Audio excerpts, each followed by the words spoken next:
அனைவருக்கும் வணக்கம். தமிழக அரசியல் களம் பார்த்தீங்கன்னா மீண்டும் சூடு பிடிக்க ஆரம்பிச்சிருச்சு. எல்லாருமே அந்த ஒவ்வொரு பார்ட்டியும் சரி அவங்க வேகம் எடுக்க ஆரம்பிச்சிட்டாங்க. கூட்டணி அமைக்கிறதா இருக்கட்டும், அதை தாண்டி சில விஷயங்கள் பண்ணுறதா இருக்கட்டும். திமுக அரசாங்கம் பார்த்தீங்கன்னா பொங்கலுக்கு 3000 பணம் கொடுத்தாங்க, லேப்டாப் கொடுத்தாங்க. அப்போல்லாம் அவங்க மிகப்பெரிய பேச்சு பொருளாக இருந்தாங்க. ஏடிஎம்கே பார்த்தீங்கன்னா பாமகவோட கூட்டணியாக இருக்கட்டும், என்டிஏ கூட்டணியை ஸ்ட்ரென்தன் பண்ணுறதா இருக்கட்டும், அமமுக தினகரனோட சேர்த்துக்கிட்டதாக இருக்கட்டும், பேச்சு பொருளாக இருந்துச்சு. மோடி அவர்கள் கூட்டத்தில் கலந்துக்கிட்டாரு, இதெல்லாம் அவங்க பேச்சு பொருளாக இருந்துச்சு. விஜய் அவர்கள் ஒரு மாதமாக காலாமல் அவர் பேசலை. ஜனநாயகன் ஆடியோ லான்ச்சுக்கு அப்புறம் எதுவுமே பேசலை.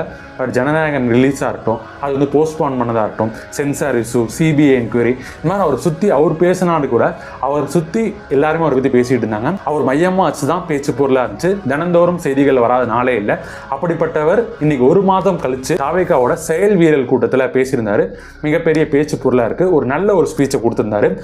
எப்பயும் போல மற்ற கட்சியை அட்டாக் பண்ணுறதை தாண்டி தன் கட்சியில் என்ன பண்ணணும், அடுத்த 3 மாதம் தேர்தல் வரப்போது என்ன பண்ணணும் அப்படிங்கிறத டீட்டெயிலாக பேசியிருந்தாரு. அதோட முக்கியமான அம்சங்கள்லாம் இந்த வீடியோவில் பார்க்க போகிறோம். ஃபுல்லாக பார்த்துட்டு கமெண்ட் பண்ணுங்கள்.